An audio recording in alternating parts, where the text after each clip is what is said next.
Next topic आता है सतत पोषणीय विकास या धारणीय विकास क्या है, इसकी आवश्यकता क्या है और इसकी रणनीतियां क्या हैं। भारत की इसकी रणनीतियां क्या हैं। सबसे पहले सतत पोषणीय विकास या धारणीय विकास, आपने शब्द सुना होगा सस्टेनेबल डेवलपमेंट। क्या होता है ये? हम विकास तो करें लेकिन आने वाली पीढ़ियों की आवश्यकताओं को ध्यान में रखकर विकास करना चाहिए। यानी ऐसा विकास जिसमें आज की आवश्यकताओं को पूरा किया जा सके और आने वाली पीढ़ियों की आवश्यकताओं को भी पूरा किया जा सके। यानी उनसे हमको कोई समझौता ना करना पड़े। हम आज भावी पीढ़ी को ध्यान में रखकर जब विकास करेंगे तो उस विकास को हम धारणीय विकास कहते हैं। जैसे मान लीजिए आज हमने प्रोडक्शन बढ़ाया वस्तुओं और सेवाओं का, तो ऐसा तो नहीं हो रहा कि वो प्रोडक्शन जो है लॉन्ग रन में खत्म हो जाए, यानी उसके कारण संसाधन नष्ट ही हो जाएं, आने वाली पीढ़ियों को कुछ भी ना मिले। ऐसी स्थिति उत्पन्न अगर हो रही है, इट मीन्स आप धारणीय विकास नहीं कर रहे हैं।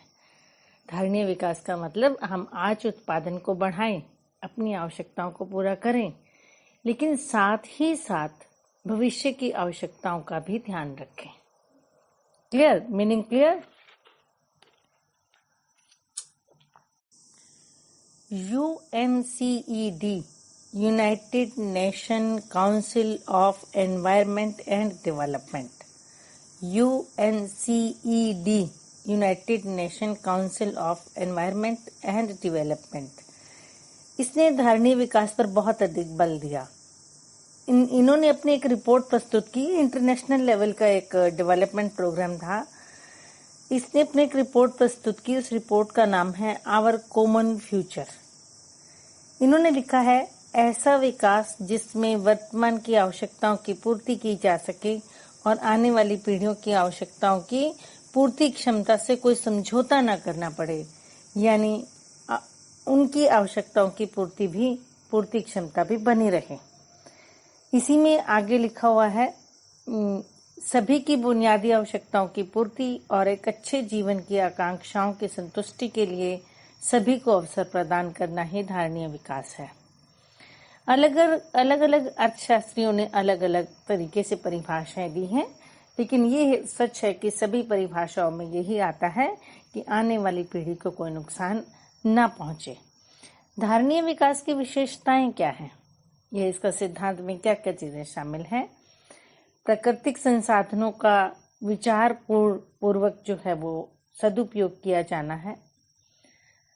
जैविक विविधता का संरक्षण, भावी पीढ़ी की आवश्यकताओं को पूरा करने की योग्यता में कमी ना होना, प्रदूषण में वृद्धि ना होना, मानव जीवन सुखी बना रहे, प्राकृतिक विविधता का संरक्षण, पर्यावरण और संसाधनों से सतत आय, संसाधनों का प्रयोग इस तरह कि समाज के सभी वर्ग को लाभ पहुंचे, संसाधनों का पुनः प्रयोग, मानव की गुणवत्ता विकास, मानव विकास के लिए शिक्षा, स्वास्थ्य, प्रति व्यक्ति आय पर विशेष ध्यान, सतत विकास के लिए विश्व परिप्रेक्ष्य को ध्यान में रखना, समाज के सभी वर्गों के संसाधनों का प्रयोग करना, मानव समाज अपनी मान्यताओं में परिवर्तन करे और यह समझे कि पृथ्वी पर संसाधन सीमित है, विश्व के सभी समुदायों और आने वाली पीढ़ियों की आवश्यकताओं को ध्यान में रखा जाए, सतत विकास के लिए सभी व्यक्तियों और समाजों की सबल भागीदारी हो। ये जो मैंने 15 पॉइंट्स आपके सामने पढ़े, आपने इसमें ध्यान दिया होगा, एक तो भावी पीढ़ी को ध्यान में रखकर विकास करना शब्द बार बार आया, पर्यावरण को नुकसान ना पहुंचाएं, संसाधन नष्ट ना हो जाएं। इसी तरह से आपने एक और शब्द देखा होगा, कभी कभी ये इन्वर्टेड कोमा में लिखा आ सकता है, संसाधनों का प्रयोग इस तरह से किया जाए कि समाज के सभी वर्गों को लाभ पहुंचे। इसका मतलब क्या है? सभी वर्गों, यानी अमीर वर्ग है चाहे गरीब वर्ग है, जो भी संसाधनों का प्रयोग किया जा रहा है समाज में, उसका लाभ प्रत्येक व्यक्ति तक पहुंचे। ये ना हो कि अमीर अमीर को वो लाभ पहुंच गया, संसाधन का यूज भी हो रहा है, प्रोडक्शन भी बढ़ रहा है, लेकिन उसका प्रयोग करके सिर्फ अमीर को फायदा हो रहा है। इसमें गरीब का फायदा भी होना चाहिए। दूसरा, आपने देखा होगा इसमें एक और शब्द यूज हुआ, शिक्षा और स्वास्थ्य, है ना। यानी इसमें ये भी ध्यान दिया गया है कि हम विकास करें ना, तो हमारी शिक्षा और स्वास्थ्य पर इसका कोई बुरा प्रभाव ना पड़े, समाज के सभी वर्ग को फायदा हो। शिक्षा, स्वास्थ्य, प्रति व्यक्ति जीवन की गुणवत्ता पर ध्यान दिया जाए। यानी सतत विकास में संसाधनों का विकास तो शामिल है ही।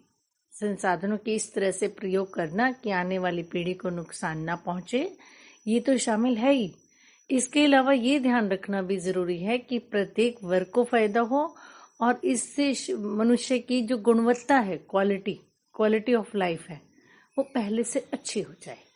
ये सारे जो पॉइंट मैंने बोले ना, ये UNCED के पॉइंट्स हैं, United nation council of environment and development के पॉइंट है। नेक्स्ट टॉपिक आता है, सतत पोषणीय विकास की आवश्यकता क्यों है और इसे कम करने के उपाय क्या हैं। सबसे पहले नंबर 1, पर्यावरण की धारण क्षमता तक संसाधनों का प्रयोग। हम जानते हैं कि पर्यावरण की एक धारण क्षमता होती है। जब जनसंख्या तेजी से बढ़ती है, यानी बहुत ज्यादा हो जाती है, तो संसाधनों का प्रयोग बढ़ता है क्योंकि मांग बढ़ती है। संसाधनों का प्रयोग इस धारण क्षमता से अधिक होने लगता है। जैसे हम कहें कि एक हवाई जहाज में आवश्यकता से ज्यादा भार रख दिया जाए, तो आप सोचिए क्या होगा।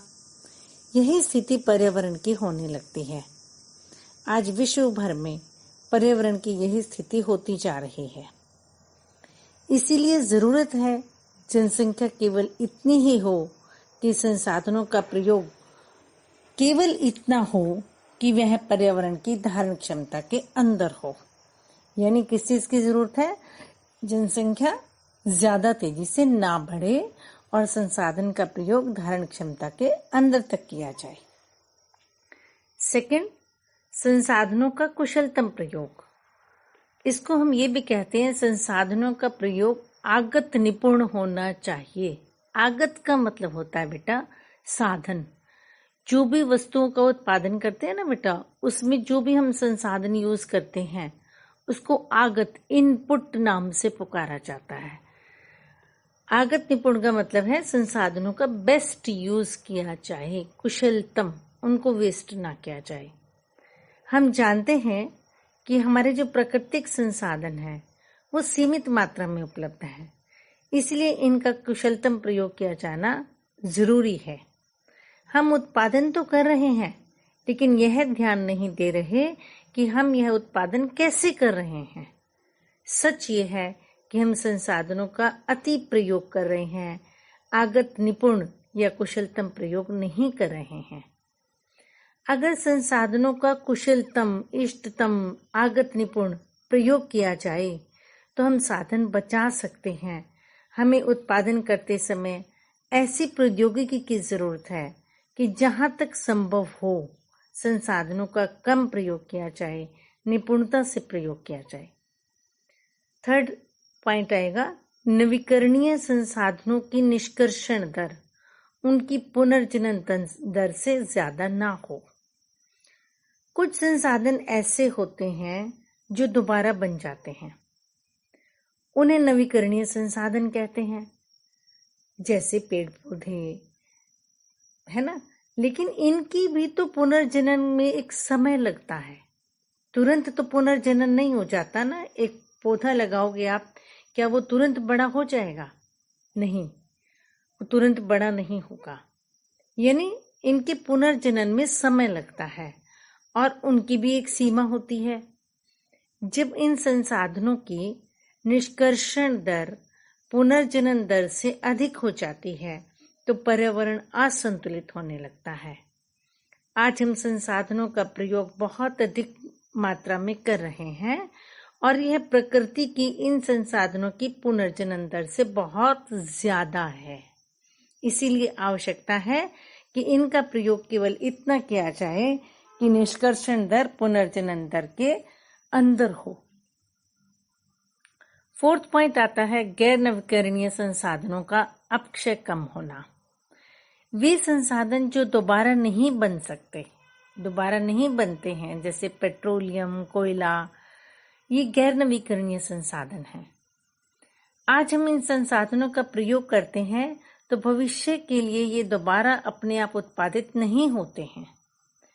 आने वाली पीढ़ियों के लिए ये उपलब्ध ही नहीं होंगे। हम इनके स्थानापन्न की खोज में लगे हुए हैं और काफी लंबे समय तक उस पर खर्च किए जा रहे हैं।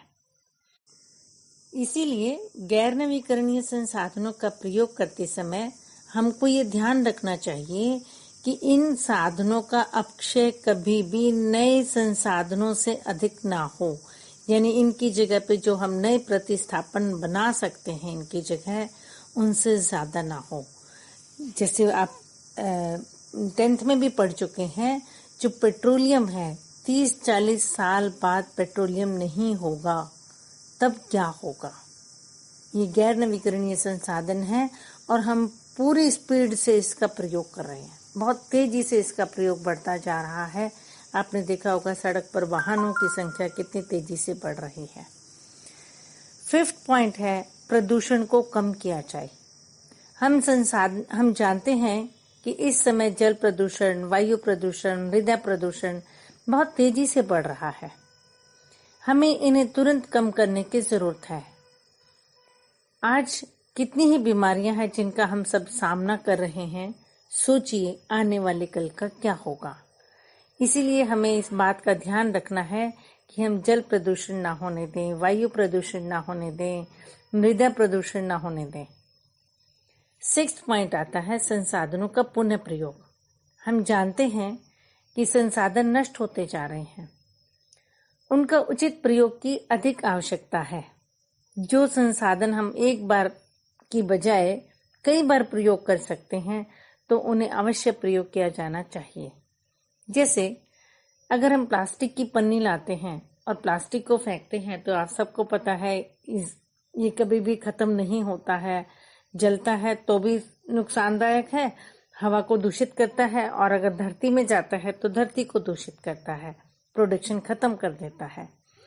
तो एक प्लास्टिक को अगर आप लेके आते हैं उसको कई बार प्रयोग करें, कई बार, ताकि वो कम से कम यूज हो। इसीलिए रीयूज ऑफ रिसोर्सेज बहुत जरूरी है। अब ये जो प्रश्न हमने किया ये था सतत पोषणीय विकास की आवश्यकता क्यों है और इसे कम कैसे किया जाए। ठीक है, तो हमने 6 पॉइंट बोले। इन सब पॉइंट्स को हेडिंग सब बच्चे ध्यान दें, इसी तरह का हेडिंग बनाइए। जो मैं बोल रही हूँ इनको याद कर लीजिए क्योंकि इस पे बहुत बार प्रश्न आया है। नंबर 1 पर्यावरण की धारण क्षमता तक संसाधनों का प्रयोग किया जाए। नंबर 2 संसाधनों का प्रयोग जो है वो आगत निपुण हो। तीसरा नवीकरणीय संसाधनों की निष्कर्षण दर उनकी पुनर्जनन दर से अधिक ना हो। नेक्स्ट गैर नवीकरणीय संसाधनों का अपक्षय कम से कम किया जाए, प्रदूषण को कम किया जाना और संसाधनों का पुनः प्रयोग होना। और अगर आ जाए इसके लिए क्या करने की जरूरत है सतत विकास के लिए, तो भी यही पॉइंट है। पहले लिखेंगे हम ऐसा कर रहे हैं, अगली लाइन में लिखेंगे हमें ऐसा करना चाहिए। ठीक है, नेक्स्ट टॉपिक आता है कि भारत ने सतत पोषणीय विकास के लिए कौन कौन सी रणनीतियां अपनाई हैं, या भारत ने धारणीय विकास के लिए कौन कौन से कदम उठाए हैं, क्या क्या उपाय किए हैं। एक ही बात है। सबसे पहला पॉइंट आता है ऊर्जा के गैर पारंपरिक स्रोतों की शुरुआत। हम जानते हैं कि भारत अपनी विद्युत आवश्यकताओं के लिए थर्मल और हाइड्रो पावर पर बहुत अधिक निर्भर है। इन दोनों का पर्यावरण पर बहुत बुरा प्रभाव पड़ता है। थर्मल पावर संयंत्र बड़ी मात्रा में कार्बन डाइऑक्साइड छोड़ते हैं जो कि एक तरह से ग्रीन हाउस गैस है। थर्मल पावर प्लांटों में बड़ी मात्रा में धुआं जो है वो बहुत ज़्यादा होता है और उससे राख निकलती है, जिसका अगर उचित प्रयोग ना किया जाए तो यह जल, भूमि और पर्यावरण को दूषित करता है। आने वाले कल के लिए हम सब जानते हैं, कोयला नहीं बचेगा। पानी की समस्या गंभीर पहले से होती चली जा रही है। जल विद्युत नदी प्रवाह और नदी की घाटियों के प्राकृतिक प्रवाह में हस्तक्षेप करती है। उसके उत्पादन से जल और कोयला संसाधनों पर बुरा प्रभाव पड़ रहा है। यानी जो हम पारंपरिक तरीके से हम ये थर्मल पावर और हाइड्रो पावर पर निर्भर हो रहे हैं, वो अच्छी चीज़ नहीं है, पर्यावरण के लिए उचित नहीं है। अब हमने क्या किया है, हम अभी तक इन पर निर्भर हो रहे हैं। अब सरकार या देश क्या कर रहा है, अब हम सौर ऊर्जा और वायु ऊर्जा का उत्पादन करने लगे हैं। और आगे के लिए भी हमें सबसे ज़्यादा प्रयोग किसका करना चाहिए? सौर ऊर्जा का उत्पादन करना चाहिए, वायु ऊर्जा से उत्पादन करना चाहिए। इसका आने वाली पीढ़ियों पर कोई नुकसान नहीं पहुंचेगा, पर्यावरण पर कोई नुकसान नहीं पहुंचेगा और भविष्य के लिए पानी और कोयले की समस्या जो है वो दूर हो जाएगी, क्योंकि हमारा कोयला फिर ख़त्म नहीं होगा और बहुत कम मात्रा में अब कोयला है या पानी की समस्या बनी हुई है। अगर हम सौर ऊर्जा वायु ऊर्जा पर निर्भर हो जाएंगे तो हमारी वो समस्याएं भी ख़त्म हो जाएंगी। सेकंड पॉइंट है ग्रामीण क्षेत्रों में एलपीजी गैस और गोबर गैस का प्रयोग। गांव में अधिकतर लोग जलाने के लिए लकड़ी का प्रयोग करते हैं, पेड़ पौधों से लकड़ी काटते हैं। इससे वनों का विनाश होता है, जो हरित क्षेत्र है वो कम हो जाता है। मवेशियों द्वारा, जिनके पास जानवर है, गोबर को ईंधन के रूप में प्रयोग किया जाता है, जिससे वायु प्रदूषण बढ़ता है। इसीलिए इस स्थिति को सुधारने के लिए सहायकी देकर एलपीजी गैस लोगों को उपलब्ध कराई गई है और गरीब लोगों को और अधिक उपलब्ध कराई जानी चाहिए। अभी हाल ही में इसके लिए भारत सरकार ने प्रयास किया और उज्ज्वला योजना के तहत गांव के लोगों को एलपीजी गैस के सिलेंडर मुफ्त में प्रदान किए गए। इससे एलपीजी से स्वच्छ ईंधन प्राप्त होता है, जो प्रदूषण को काफ़ी भारी मात्रा में कम कर देता है। यानी एलपीजी गैस का प्रदूषण पर प्रभाव नहीं पड़ता है और इसमें ऊर्जा का अपव्यय भी बहुत कम होता है, यानी खर्च बहुत कम होता है, कम ऊर्जा लगती है एलपीजी गैस में।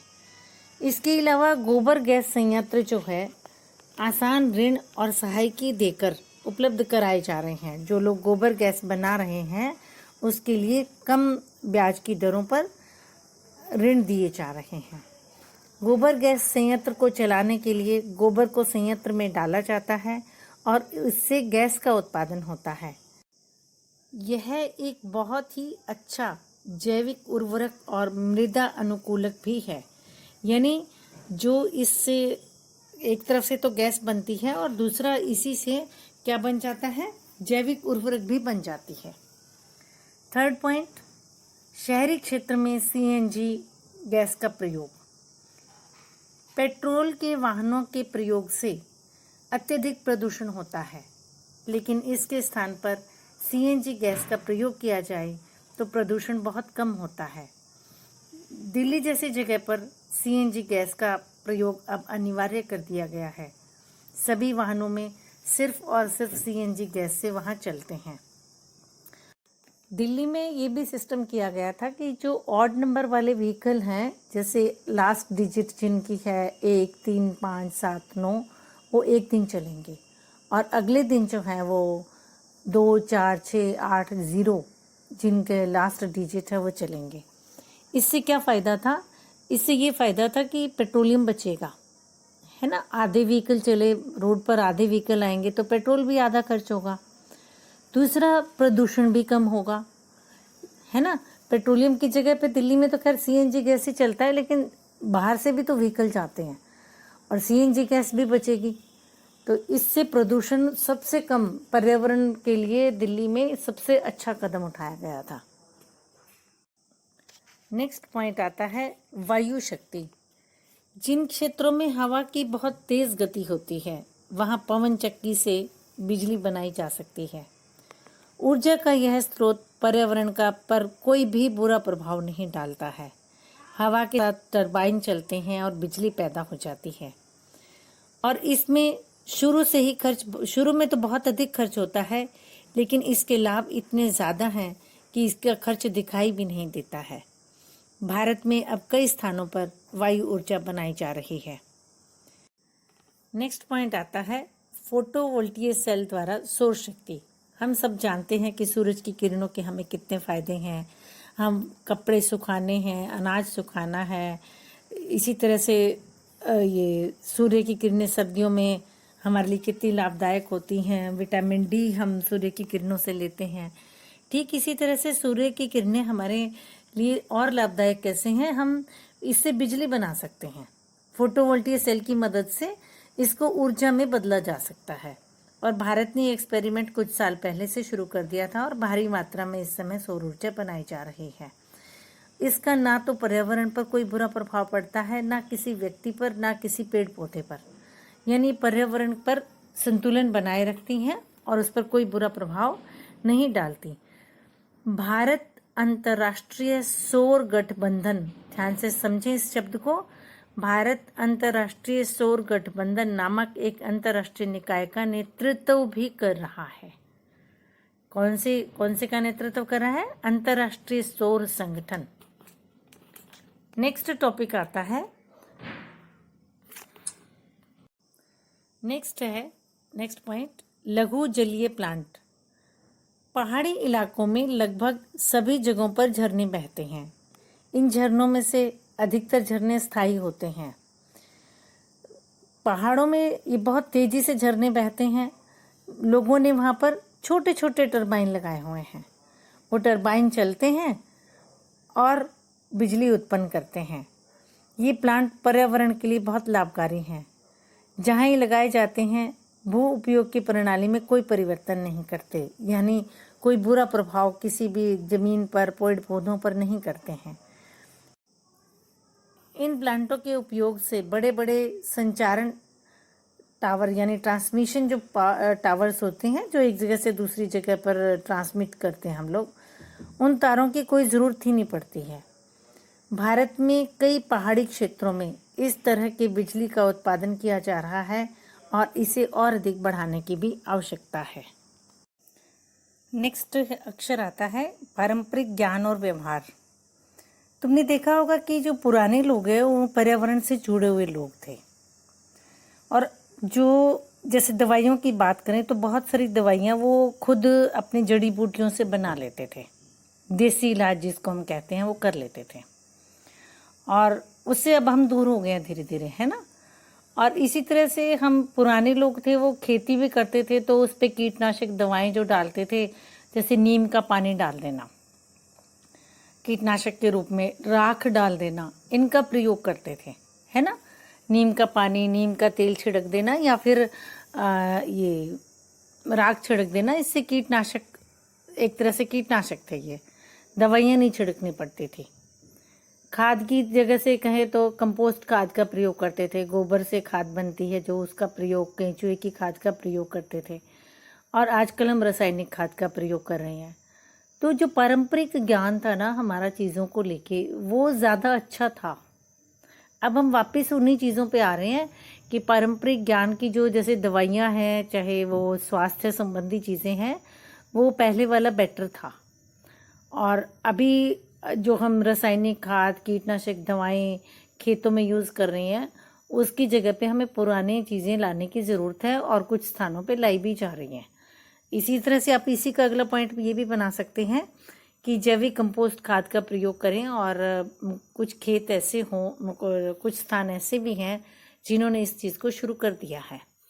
और असम में बताया जाता है कि किसी भी खेत में रासायनिक खाद और कीटनाशक का प्रयोग नहीं हो रहा है, वहाँ जैविक तरीके से खेती हो रही है। ये एक प्रश्न कई बार पेपर में आता है कि जो कीटनाशक दवाएं डाली जाती हैं खेत में, चाहे वो थोड़ी भी डाली जाए, वो नुकसानदायक हैं, तो पारंपरिक ज्ञान के कौन सी चीज़ें हम यूज़ करें तो उससे हम बच सकते हैं।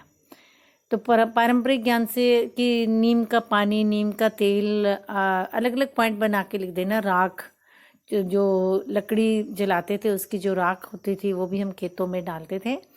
और सहयोगी पौधे भी लगाते थे हम पहले, कि जैसे टमाटर का पौधा लगाओगे ना तो गोभी के पौधे पे कीड़ा नहीं आता था। तो कुछ ऐसे पौधे होते हैं जो दूसरे पौधे पर कीट आने ही नहीं देते हैं। तो ये एक किस्म से कीटनाशक की तरह से प्रयोग में लाए जाते थे। तो पेपर में अगर प्रश्न आए कि कौन से कीटनाशक का आप पुराने समय के थे जो यूज़ करते थे, या पुरानी कौन सी चीज़ें हैं जो हमें लाभदायक हैं, तो आप ये बता सकते हैं कि नीम का पानी, नीम का तेल छिड़कने से कीड़े नहीं आते थे। दूसरा, राख जो जलाते हैं हम, कोयला जलाएं चाहे लकड़ी जलाएं, जो राख थी वो हम डालते थे और उससे भी कीड़े नहीं आते थे। तीसरा, सहयोगी पौधे लगाए जाते थे, जैसे टमाटर और गोभी का पौधा एक साथ लगाया जाता था तो गोभी में कीड़ा नहीं आता था। इसी तरह से और भी आपके नॉलेज में कोई हो पॉइंट्स तो वो लगा सकते हो। ऐसे ही कह दें कि रासायनिक खाद का प्रयोग कर रहे हैं लेकिन उससे विटामिन कम हो रहे हैं, तो अब क्या किया जाए? तो कंपोस्ट खाद का प्रयोग किया जाए, पत्तों से बनी खाद का प्रयोग किया जाए, केंचुए की खाद का प्रयोग किया जाए। इनका प्रयोग करेंगे तो तेजी से उत्पादन क्षमता, सब बच्चे ध्यान दें, इनके प्रयोग से धरती की उत्पादन क्षमता बढ़ती है। और अगर टोटल उत्पादन करें, इनका नुकसान क्या है कि इनसे टोटल उत्पादन एक बार गिरेगा, है ना। इसीलिए लोग इनको यूज़ नहीं कर पा रहे हैं, क्योंकि उनकी आदत हो गई है किसान का जो उत्पादन है वो एकदम से गिरेगा, तो उसको लगता है कि रासायनिक खाद का यूज़ करेंगे तो ज़्यादा उत्पादन होता है, और कंपोस्ट खाद का करेंगे तो एक बार तो कम उत्पादन होगा ना। जैसे हम खेत में देसी बीज डालते हैं तो उत्पादन उतना तेज़ी से नहीं बढ़ता है, लेकिन धरती की उर्वरक क्षमता बनी रहती है। ठीक है, लेसन ओवर।